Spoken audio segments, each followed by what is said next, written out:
WTRE.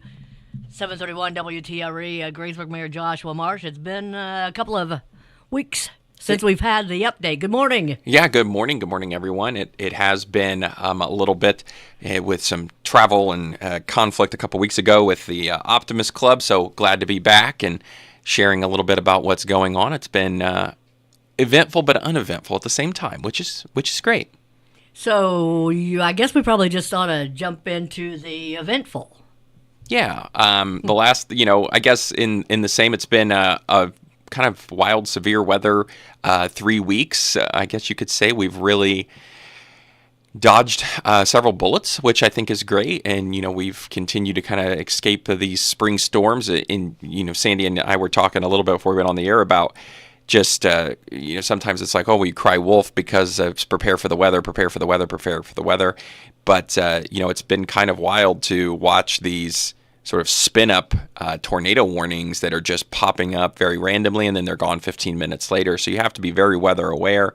Our team, between all of the city and county agencies, do a really great job of preparing in the background, usually about 2 days out.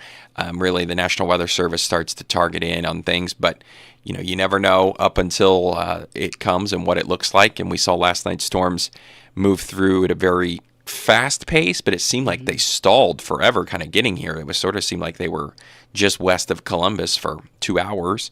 And then you watch that destructive thunderstorm that went through Indianapolis, where they were just talking about 70 miles an hour winds. And, that is actually one of those storms that will set off sirens, and they're sort of telling them and starting to use them as more of an advanced tornado warning. And then that whole destructive storm went all the way out to the east state line out by Richmond. So quite a big complex, and our teams did really well. And as far as I'm aware, this morning, overall, there was not a lot of calls for emergency services. And I think the city of Greensburg, in what I know from very preliminary information, is even most of Decatur County didn't seem to have much impact from last night's storms, which is great. Well, all I saw on the media release for the their daily one was a couple of high water reports, and the fire department report. I wasn't sure what I'd see there, but it was like there was no report of being called out on any locations last night. So, which is really great. Really great. I know I talked to the fire chief, Nathan Sturmer. Of course, they were obviously watching the situation, and just a notice or a reminder that if people need a place to go as a storm shelter to get out of any potential bad weather conditions, that there was one the township had been responsible for at the Methodist Church. So obviously thank you to groups that will open their doors to the potential situations where folks can get out of possible problems. We've seen that with that fire where the First Christian Church jumped in. We've seen, a lot of scenarios where folks have come together to assist anybody in the community. The health department had, I think, housed some people as warming stations. So, throughout the last couple of months in particular, we've had some varying degrees with situations. So, yeah, we thank those folks who are able to help out.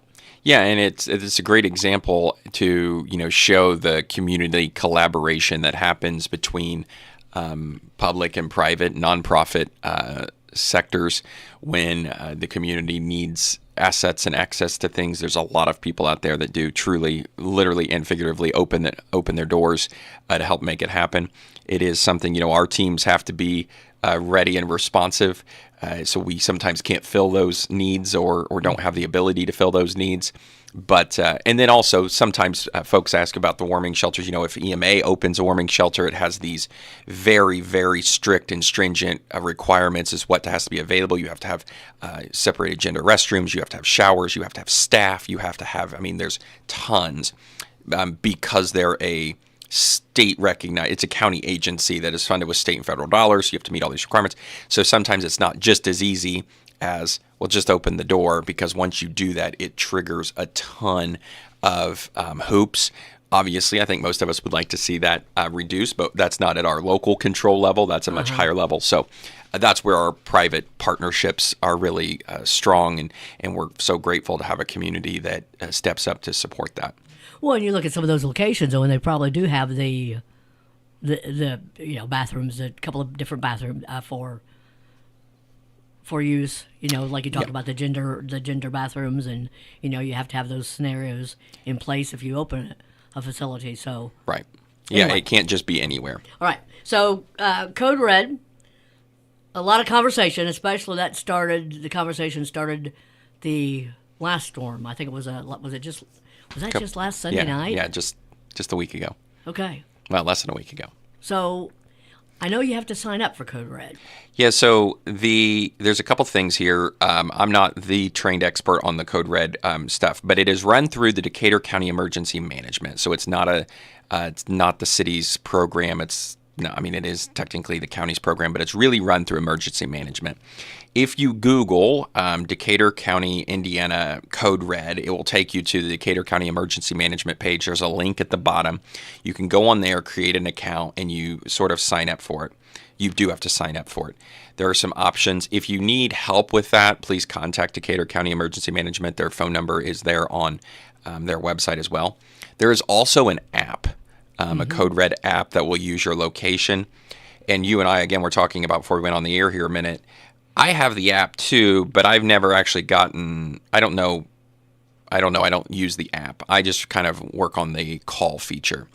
So the part that is really important to understand when it comes to Code Red is that if it is something issued by the National Weather Service, so let's say the tornado warnings or tornado watches or severe thunderstorms or destructive, whatever it is, it works like it does here at the radio, and you're very familiar with that, the Emergency Alert System, EAS, which we've all heard the tones, and that's an automatic system that just preempts whatever it is that you're airing. You don't have to, the WTRE crew doesn't have to come in and push the buttons and air that. It just automatically airs. So the way that the Code Red, my understanding is the way that the Code Red alerts from the National Weather Service work is that those are automatically pushed based on your location because they geofence it where your cell phone is inside the polygons. So if you hearken back to tornado watches and warnings in the past, they've been county, let's say 10, 15 years ago, they're countywide.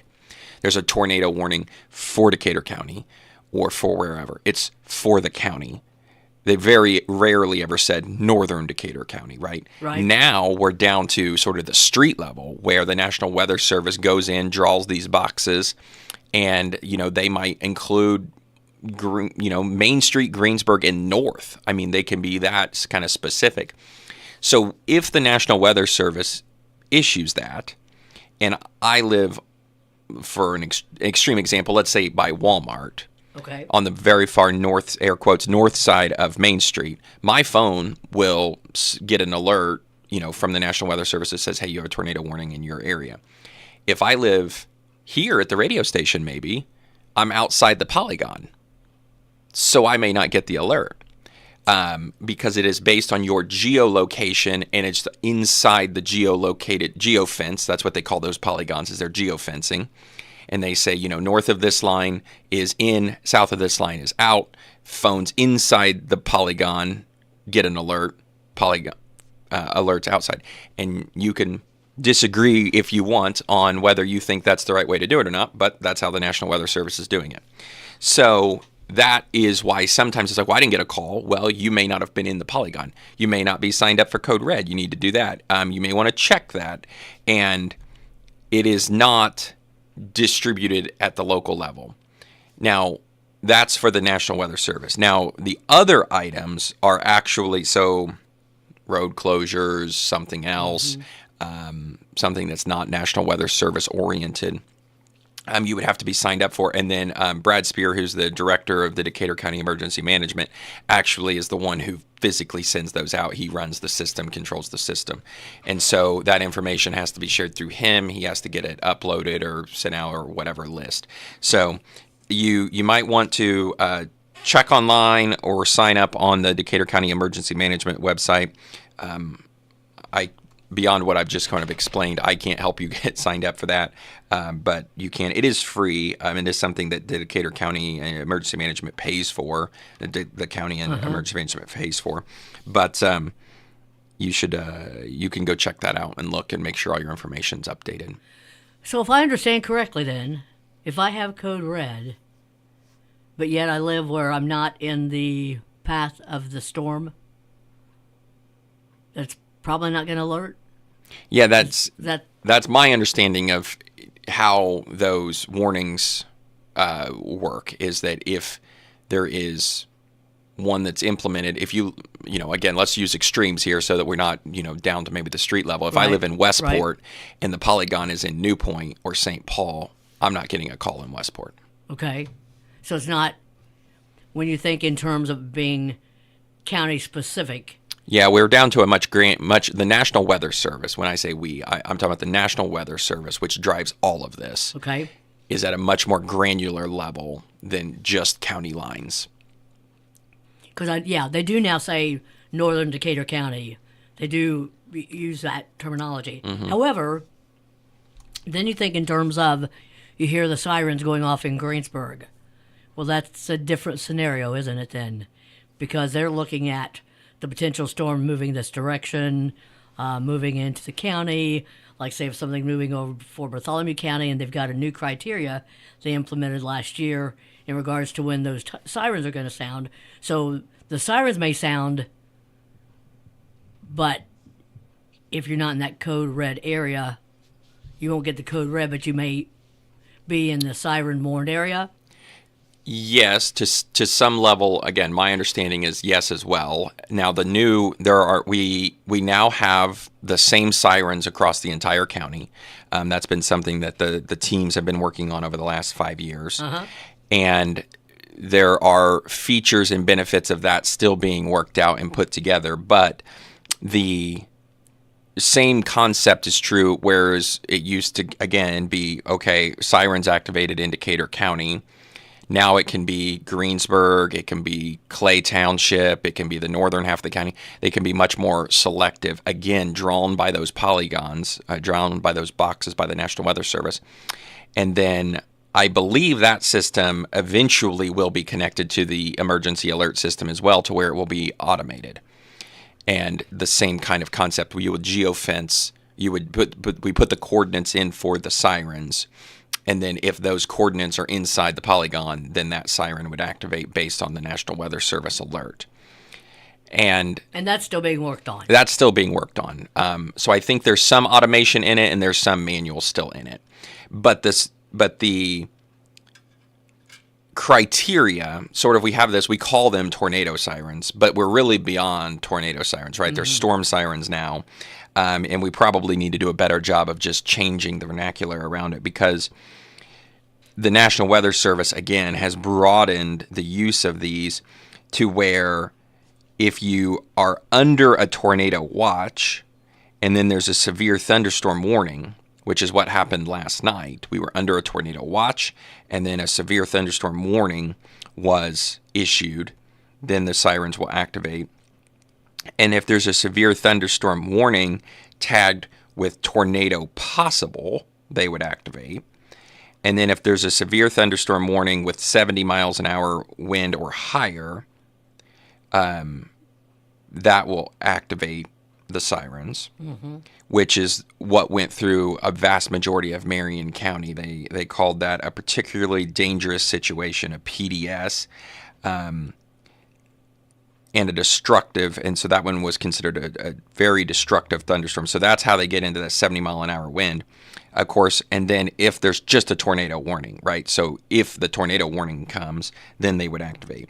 There can be sort of early activation for what's called a particularly dangerous situation, meaning even at the local level, or because we always, our local first responders do have the ability to activate the sirens, right? Mm-hmm. If they see something, they're trained weather spotters, there's something really bad, massive, they can activate them. They have that discretion. But really, it's driven by those metrics at the National Weather Service. But again, that's a lot more broad than just a tornado. in a tornado warning, right? We're sort of beyond that, where the ability for radar, and that was last night's thing too. If you look, there was a lot of tornado warnings that popped up, but it was really a lot of wind and a real sheer wind. So that's why they were activated. But again, all of that's sort of controlled at the National Weather Service level. So yeah, we need to probably get Brad Spear and talk a little bit more about that, and that way we can get some questions from folks. Anybody wants to ask a question, we can submit those to Brad and go from there in case we have any more discussion to be taking place, since we are right on the start of the spring storms. Yeah, and if you look, the last couple of storms, not last night because I haven't checked on Bartholomew County yet, but they've had, and it seemed like, you look at that scenario and then it's like, wow.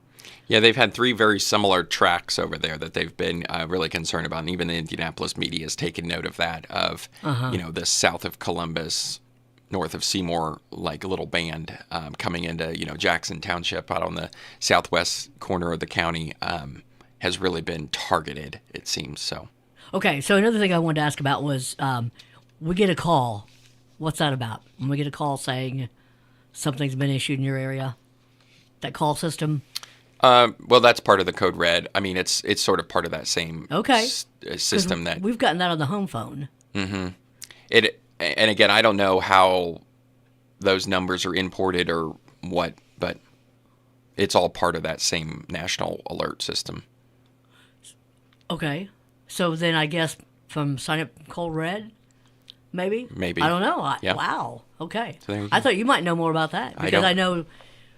Because the city has a situation that will call for you on our utility side, but it's a total manual process where we have to go in, export a list of, we'd have to go in, query a list, pull out the data, import the data, send the data, develop the message, hit send. So it is not anywhere near. It's much more of a targeted. There's a reason that we're calling you, but it was data pulled, not just mass calls. Okay. Or it doesn't have the ability to just hit call all that's available right now. It is a data input system versus a. But that's not a weather thing. Correct. Is that something people have signed up for, or is that based on your system? It's based on the information on their utility accounts. Okay, gotcha. So.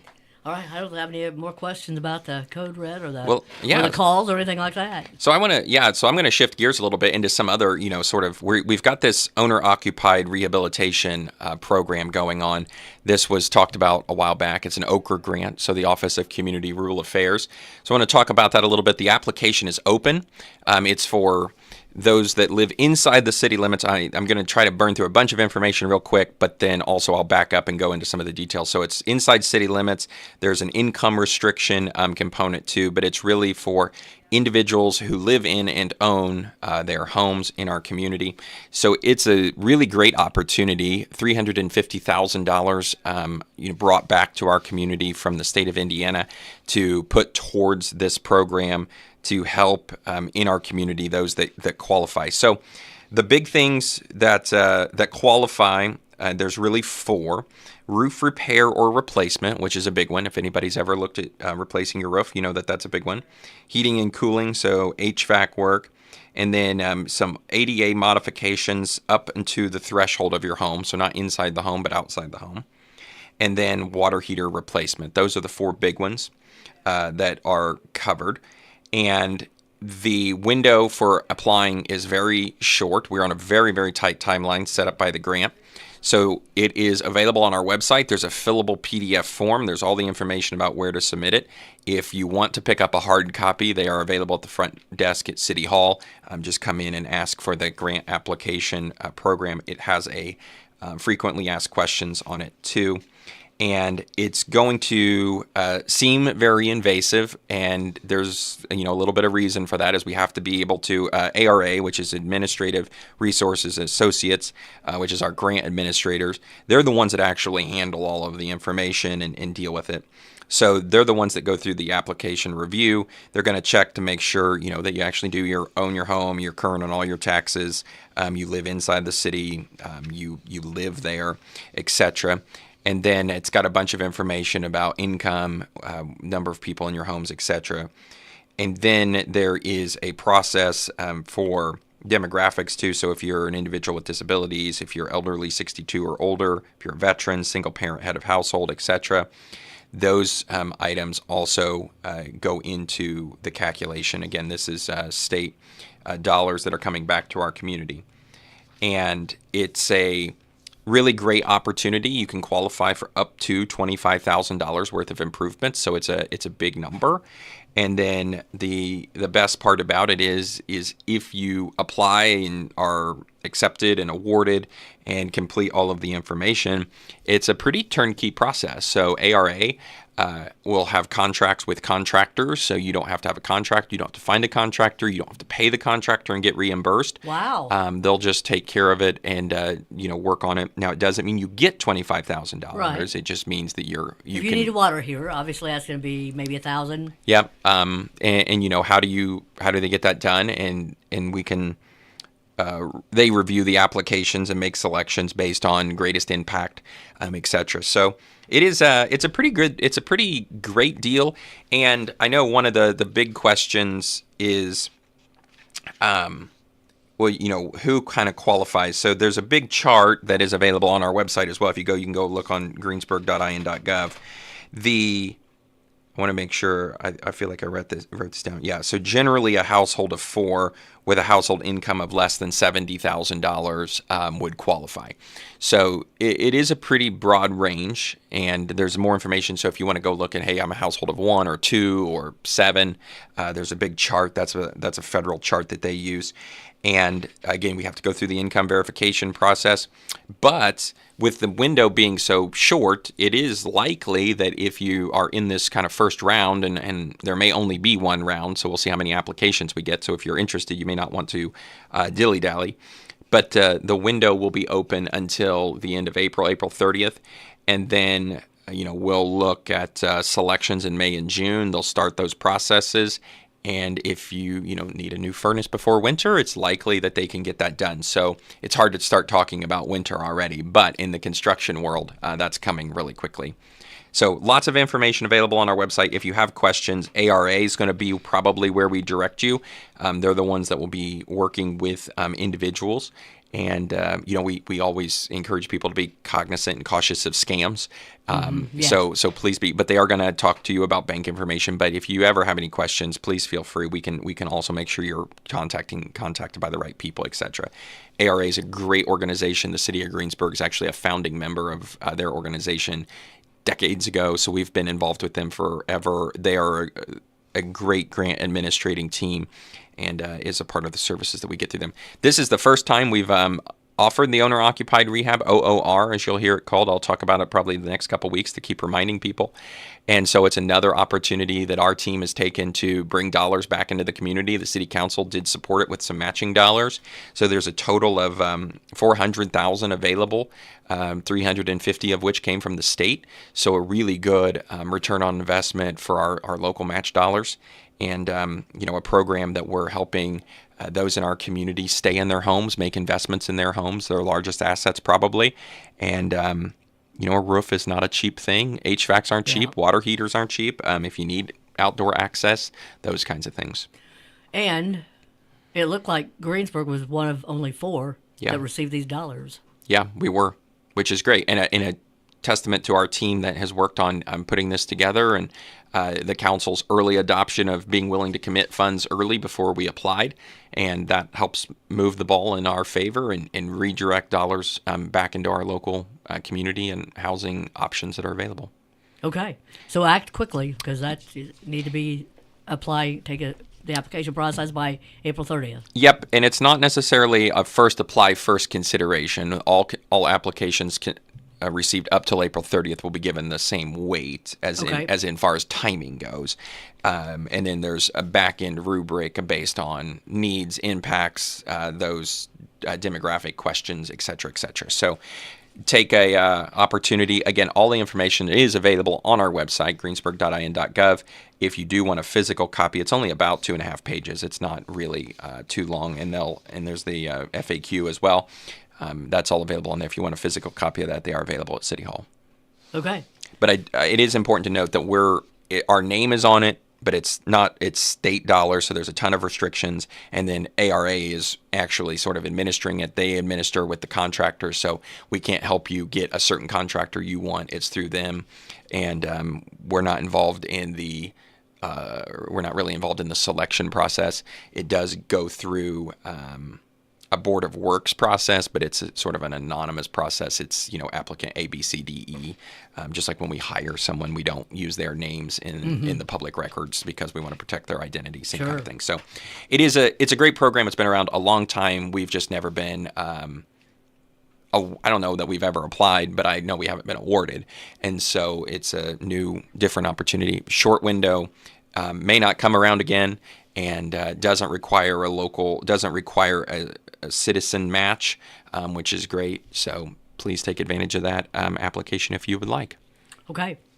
So another thing, the beginning of May changes as far as meeting nights for all the different boards.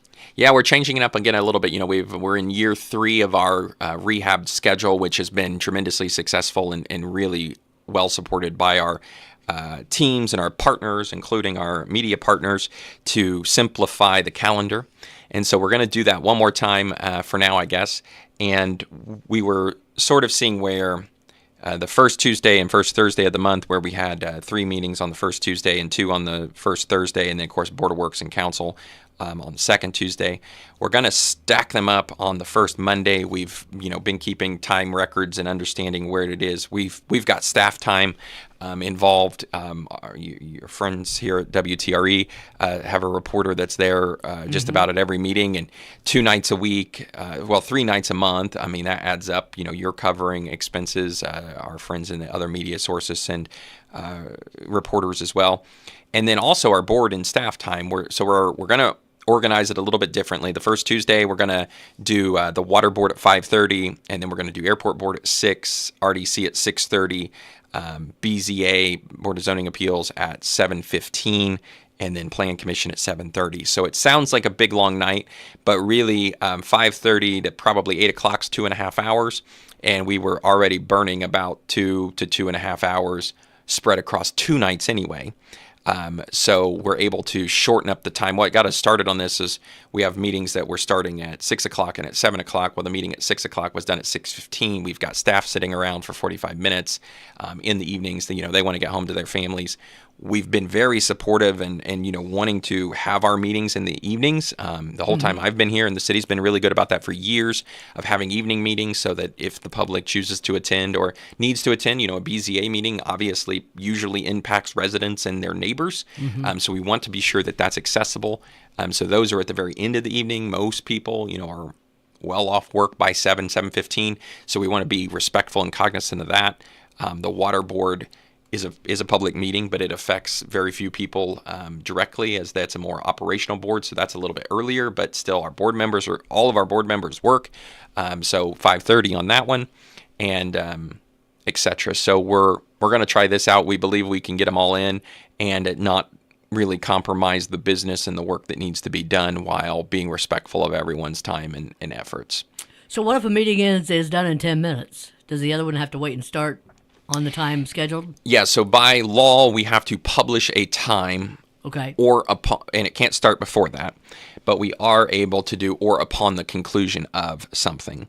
So what we're doing is the water board is at 5:30. The water board is not legally allowed to start before 5:30. Okay. And then airport board will be at 6 or upon the conclusion of the water board.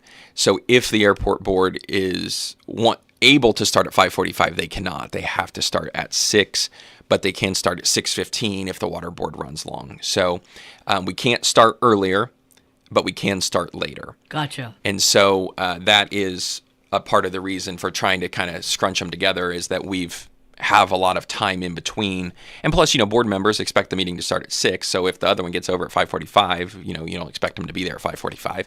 So yeah, you can't start before the time, but you can start after. So we're able to set our schedule up. We believe we can meet these timelines without ease, without rushing business, because we do have a lot of meetings that last 15 to 20, 25 minutes max. And we can slot those in. We're not changing anything with Board of Works and Council, so that will still be 5:30, 6:30. Okay. Yeah. Wow, it's 8 o'clock already, 8:01. Anything else we need to cover this morning? I'm sure there is, but I can't think of it right now. So thanks, everyone. We'll catch you next week, if not before. And we're back on YouTube, so go over there, check that out, and give them a like, subscribe, follow, and you can watch us right here in the studio. Have this exact same conversation. Absolutely. Old fire department. I got to. Old fire department. Anything new? No. Street department. Anything new? The old street department. We are making great progress with solid waste on getting a like a staffed open hours recycling center there. I think over the next 2 months we'll probably see some progress there as far as getting the paperwork moved through and making sure everybody's on the same page. Anything new downtown with the construction? They're coming to visit Friday to visit with like the chamber and some folks and talk about what it is they're working on. So yes, still waiting on some stuff out of Indianapolis that they and we have no control over, but they're still actively engaged and involved. We'll probably have an update then next week, maybe. Potentially. The Liberty Lakes. Lumber's been delivered for the next 2 houses, I believe. I think it's sitting on the street out there. So the foundations are in, lumber's on the ground, and hopefully we'll start to see walls and footers going out there pretty soon. The foundation's already in for the next 2. Okay, the old jail site. That's what I was talking about, them coming next week. You were talking about construction. Gotcha. April 11th or 14th is when they're going to shut down the intersection at Broadway. Okay. So we'll have another update on that next week as well. Sounds good. It's now 8:02. There we go. All in 60 seconds. I That's had to right. ask. All right. Tree Country, good morning.